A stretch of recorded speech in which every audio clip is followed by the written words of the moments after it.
Today's guest is Jeff Lovanio, and you are the founder of, am I saying this like WHsquared? Is that how you say so it? WHsquared was born, let's just say, late 2015. It was originally started as What's Happening in West Hartford. And then we shortened it up to like get a little bit more creative. Having a business called What's Happening in West Hartford was a little bit much. So what I did first, Justin, is I created a media company. I created an LLC. And I knew that it wasn't just going to be one thing or another.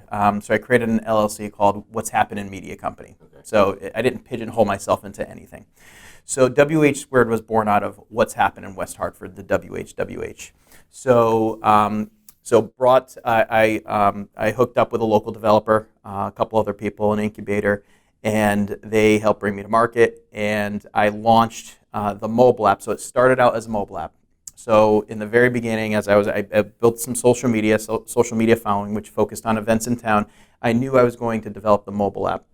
And the mobile app was more about, hey, help me find happy hours, food and drink specials, and brunches or whatever around the town of West Hartford. So I worked with a local developer. We built the mobile app. We brought it to market, and we launched in May of 2017 as WHsquared, What's Happening in West Hartford, the mobile app for West Hartford.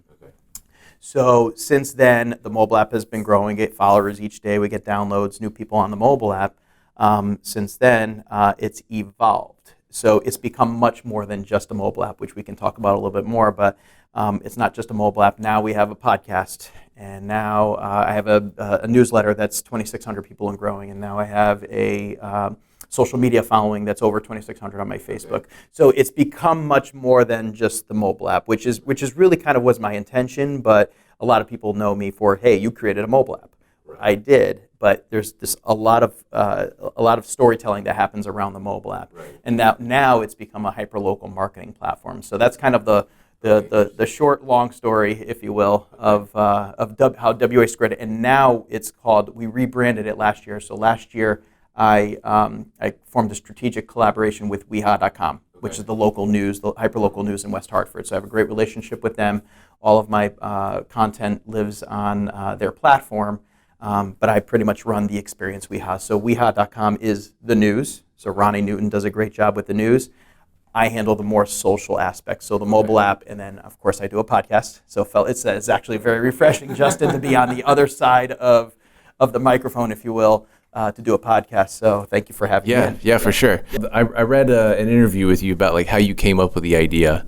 Go into that a little bit about what the spark was that and I quickly touched on it. It was so it was at home one day with my kids, and I didn't have my work. I had a work laptop at the time. I didn't have a personal laptop because I really didn't need one. Forgot it at work, and I had my kids. I have twin. Now they're 9 years old, but they're about 6 years old at the time. And I said, I wish there was just a mobile app that I was going in and out of events, or what can I do with the kids? I wish there was just an app I could just hit kids. I know there's a ton going on in West Hartford. I just want to hit a kids button, and it could just give me all the kids events that are going on today in West Hartford. I don't want to have to drive far. It's just, I know there's a bunch of stuff. And looked up, there's nothing out there like that. And I said, well, why stop at the kids? I know there's a lot of happy hours out there. There's fun fact, there's about 43 every single day in West Hartford. I'd love to find a great happy hour and what times they go to. What about brunches? What about food and drink specials and so on and so forth? So that was kind of the vision of, let me put pen to paper and figure out, hey, is there an idea for a mobile app here? So that's where the mobile app started, again, as WHsquared. Right, okay. Yep. So what's the difference between the app that you have and like a Yelp or like, some other service like that? Yep. Place-based versus event-based. So a Yelp or a Facebook or a Google or anything like that has places on it, they typically start with the places to go, not the things to do. So I took the mobile app and I kind of turned that situation on its head, right? So I started with what to do, and that leads to the places to go. So if you open up the mobile app, there's a button on it. You can search by place, but there's also an events category. So you click on events, and then your events will show up. There's a main page for events, and then you can click on happy hour. Let's just say you click on happy hour. It's going to list all the happy hours that are going on in West Hartford by day, by time, and then you can click on the happy hour. It'll go to a little microsite that has information about the happy hour, and then you can click further, like, oh, Treva. Click on Treva, and now it goes to the Treva's microsite. So it kind of turns a Yelp on its head. and starts with the event or the promotion first, and then leads to the place to go. Yeah, that seems, now that you say it like that, it just seems much more, like the way that you're organizing it seems like it makes a lot more sense. Right, and people think that, what is there to do in any town or wherever you might be? And a lot of these resources give you the places to go. Okay, I didn't ask for the place to go. I want to know what is actually going on today. Right, to know if I even want to go there. If I even want to go there in the first place, right? So that's the reason why I kind of put it that way.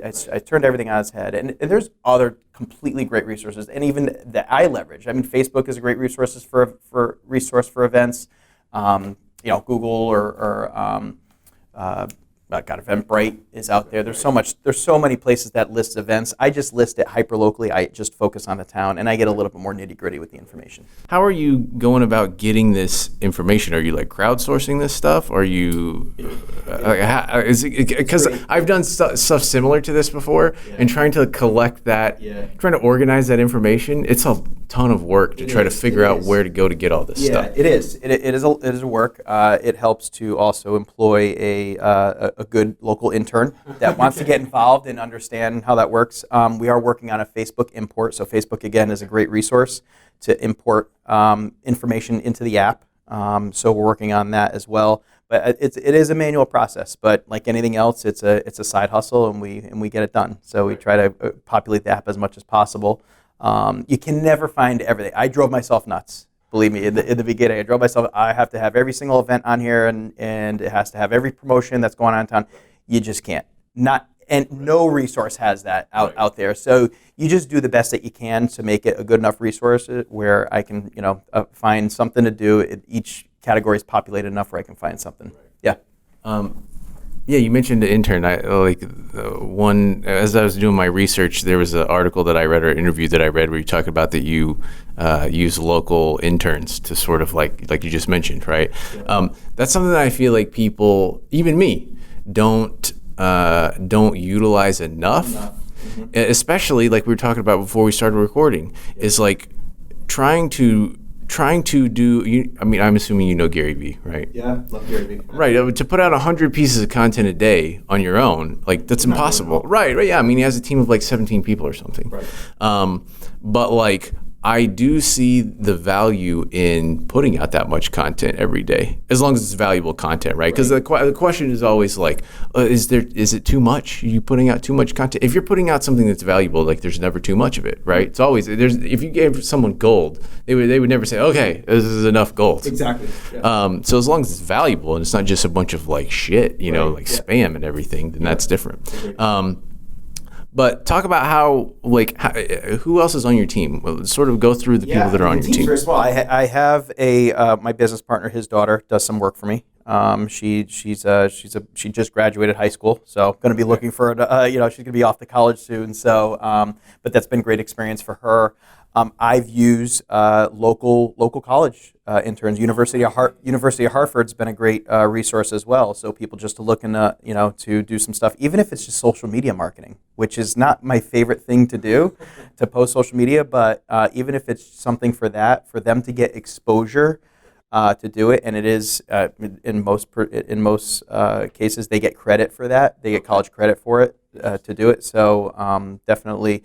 They're willing to, if you just reach out to local professors, maybe in business school, and say, hey, I'm looking for an intern. I run a small business in town, and would be a great experience for someone. And you can get 5-6 hours a week or so out of it, and they get experience, and you get help. Right. So right. Yeah, that's awesome. Yep. So who are your typical customers? Because I looked at your site, it seemed like you sort of maybe I'm misunderstanding, but it seems like you can use this same platform. It's like white labeled for different cities and towns. Yeah. Talk about that a little bit. So let's start in West Hartford. So I always said that I want to get this platform. I'll use platform. It's not just the app, and we'll talk about the other things that we do. So I want to get this platform right in one town. If I can't get it right in one town, meaning if it's not able to generate revenue in let's say a West Hartford, then how would I ever be able to sell it or white label it in another town? So first things first is let me get the platform right and monetizable in one town. so that if I do, the app is set up so that I can white label it to another town. I've been talking to another town in upstate New York, a chamber of commerce actually in upstate New York, about the platform. So looking to basically replicate what I do here, give them the know-how, give them the technology, and they would white label the strategy up there for their whatever business, whatever it's a business or a chamber of commerce or a municipality, and do it there. And then I would teach them, all right, this is how I make money in West Hartford. Okay, so this is how I monetize the app, this is how I monetize the podcast, this is how I monetize the newsletter, and this is how I not monetize the blog. So I put that all together. And then, all right, this is what you can do. You can do some of it, you can do all of it, you can do just one thing. You can just run with the mobile app, which is monetizable because you're able to put ads in the app as well for local businesses, or local businesses can sponsor the app. So there's got to be an ROI component to it when you go to these different towns. So I literally just start, so in September, it's actually good timing. In September, I'm launching my Experience WeHa marketing services. So, which is the West Hartford hyperlocal marketing. So it's basically cost-efficient, I should say, marketing, cost-effective too, for small businesses that gets their products and services shouted out through the local community at a very reasonable price. And I will do all that work for them. It's basically set it and forget it marketing. We leverage the WeHa.com and Experience WeHa platform, and their business gets shown to the community automatically, and we do all the work for them.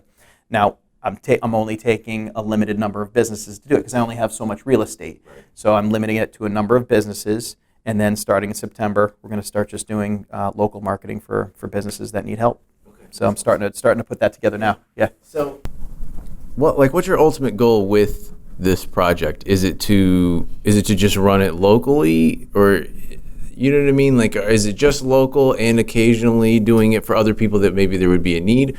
Or is the idea to take this sort of platform and then install that in as many towns as you can possibly do across the country? So it would be the latter. So the ultimate goal is that, but again, going back to the first part is got to get it right here first. Okay, so once I have it right here, which I'm getting it right here now, so we're starting to turn the corner. Again, launching in September, doing the marketing, we'll generate some revenue from that.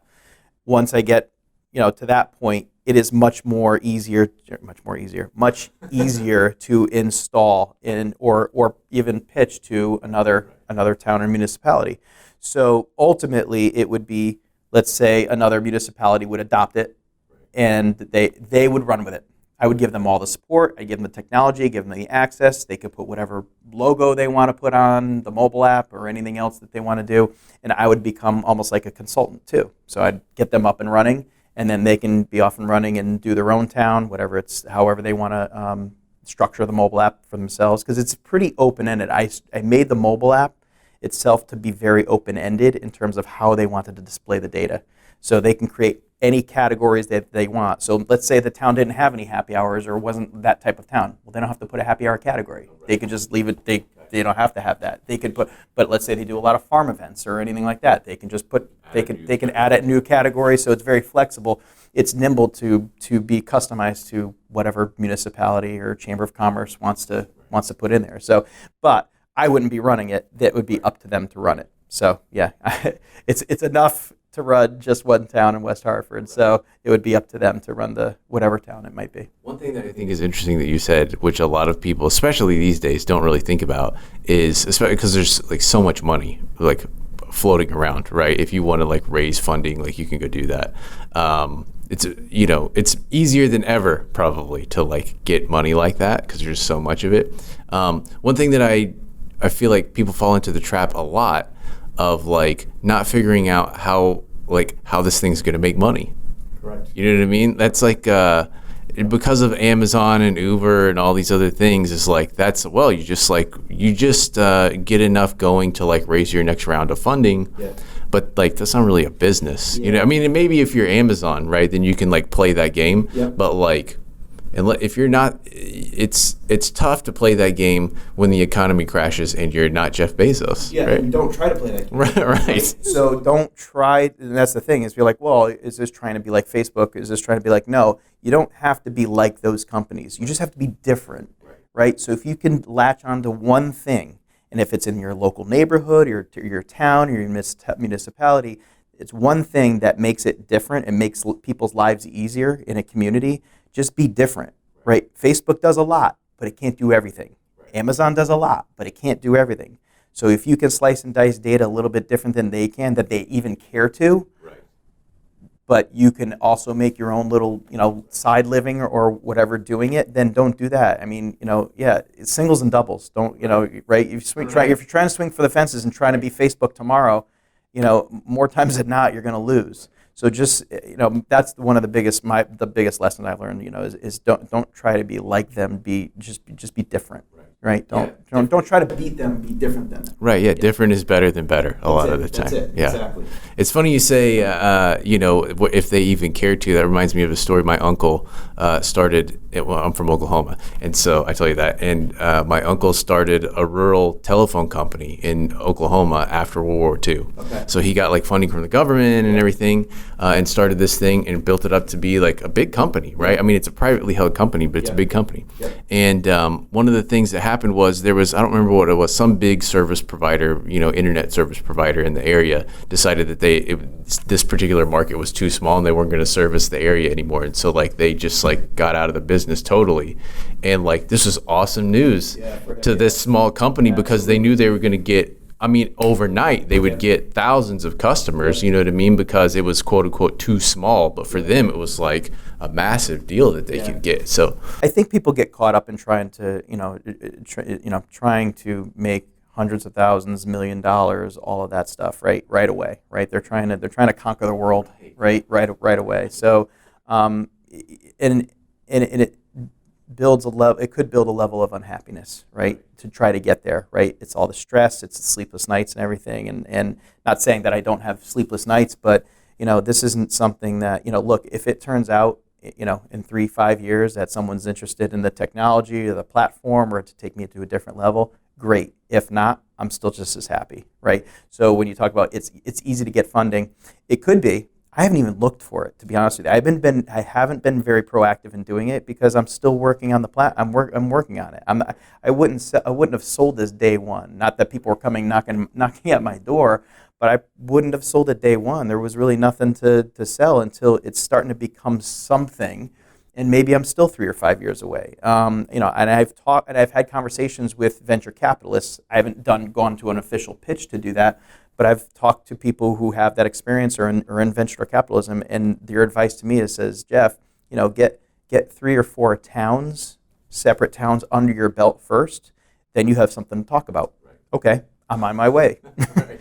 Let me get it again. Go back to let me get it right here. Right. Let me get it right in town 2, or help them get it right in town 2, and then town 3 and town 4, and then it's something. Yeah. But I'm not putting a deadline on myself that has to happen by the end of this year. Right. So. I'm confident it will happen, just it might not be tomorrow. Right. It probably won't be tomorrow. tomorrow. That's the thing. And that's the difference between taking like the short-term approach versus like the long game, right? Yep. It's easy. It seems easier and more fun to do the short-term, like I got this idea, let's go raise $1 million. Yep. And flip it and get rid of the next Right. But like, it maybe sounds fun and quick to do that, but like, that haven't really. Well, I don't want to poo-poo on people that do that because some people do that and they're very successful at it, right? But like the struggle is. I feel like the struggle is the fun part. I mean, there's a lot of people, entrepreneurial people, that say that, but like I like the doing. You know what I mean? I like the underdog thing of like trying to figure this thing out. Yeah, I just like whenever I go to a good example is like whenever I go to a museum or something, and everybody's like standing around looking at the. I was an art major, graphic design, so. I'm always interested in people's process and like how they think about things, and that's part of the reason why I started this podcast is because I'm curious to hear like how do people think through problems and stuff like that. Yep. When I go to a museum, I'm always like right up in just like put my nose almost right up against a painting. I want to see like what are they doing? Like are they layering this stuff? Like is it thick? Is it thin? Like what's the technique that they're getting? Not that I'm ever going to use these techniques to paint anything because I don't paint, but like it's just interesting to see how things are made. And especially talking to people like you, it's like, what is this guy doing maybe that I'm not thinking of? or like what's a different angle, you know what I mean? That's always interesting to me to try to, I mean, I am horrible at thinking through things, and like I am better than most people, right? Like I actively try to like think about like how do I think better, right? Like what are some mental models that I can use to try to like see this thing from different angles. But like it's hard. I mean, our minds are just like so fast to judge things from one angle as opposed to like really try to deconstruct and see it, you know, from all around. And it takes me forever to do that, just to try to get, and I like to say I like to try to put my brain on paper, right? So if I'm having a hard time, call it writer's block or call it whatever you might be, like I kind of know where I want to go, but just getting there, it sometimes is a monumental task. But I find that if I take out my journal or whatever I have, right? I don't know if I have it with me. Yes, I do. My little green composition book. I'm going to whip out right here, right? So I just put my thoughts, whatever it is, just on paper, right? I want it to look like this. I see this picture, right? So I'm writing things down, and as much as I'm a digital person, just sometimes opening up a blank page of paper and just writing and figuring out, all right, what's in my mind right now and how do I need to do that, and just sketching it out. Again, not even a good artist, not even a good drawer, just it's horrible sketches, but then I take that and then I put that into digital, and then I finally created like just for instance, when I'm launching my marketing package, it took me so long to get to how do I communicate what's in my brain, what I want to do for you as a customer. Right. So I finally have it where I want it to be, and then I give it to people and they're like, this makes so much sense. I'm like, all right, thank God. It took me so long to get there. So, but it's a process. This right here is a journey, right? And that's part of the journey. So there's a lot of satisfaction there, and there's a lot of satisfaction, believe it or not, in the unknown. I never thought I'd like that, but the unknown is kind of, you're just feeling around blindly, and it's really cool to stumble on things and meet people too. To meet people that are, you know, like-minded and can help you out, and you're doing something and you're like, well, maybe you can help me out, and you know, do collaborations, do whether it's marketing or cross-promotion or stuff like that. I think that that has been probably the most rewarding part of it is the journey of, you know, the creation, the journey of creating new relationships also, and look, if this thing fails tomorrow, I've got a college education worth of experience through this journey that I can say, all right, well, at least it didn't all go to, you know, all go out the window. I've gotten experience and I've gotten relationships out of this whole thing. Yeah, ultimately, I want to, you know, I do want to, you know, make this into something that's profitable and monetizable, but at the same time, it's just been an unbelievable experience, but I love doing it. That's the thing. So the minute that I hated doing it, I don't know if I would anymore. So I love doing it. I love the process. If it turns out to something great, if not, I've got this. So did you do stuff like this when you were a kid? Did you have like the lemonade stand, or this is like? You know what I did? It's funny. I thought about it the other day. It was so hyper local that I just did it for my parents. It was just I just washed cars, right? It was as simple as, Mom, Dad, I'm going to wash your car. You're going to give me $10 to wash your car, right? So I'm going to make money somehow. Actually, I shouldn't say that. I also did, believe it or not, Gary Vee talks about this all the time, is baseball cards. Okay. I actually did baseball card shows. So I had a little collection that I made, and I've done like 3 or 4 baseball card shows that, you know, you'd make $150 when you're, you know, 14, 15 years old, and you thought that was all the money in the world, and then, you know, you'd leave the baseball card show, and then I wasn't that greatest entrepreneur to reinvest the money. I would just go out and, you know, buy a Nintendo game or something, right? Lifestyle business. Exactly. So, so that's it. That's the other part of it. But at the same time, yeah, I've always had that spirit to kind of create things and do things for myself. I do have a full-time job. I've been working in financial services for the past 20 years, still doing that. But this is definitely an outlet, you know. So if that's my 9 to 5, this is my, you know, 5 to 10 at night, let's just say. So yeah. Yeah, that's like you talk about, you know, not being so preoccupied with like this thing, because I fall into that trap too of like, all right, this is going to be the one. Like I could tell this is the, and when I talked to my wife about that, I'm like, Monica, this is it. I could feel it. And she's like, right, yeah. She tries to be supportive, but also at the same time, like this. I've heard that this is it, like the past like 8 times or whatever, but like it's.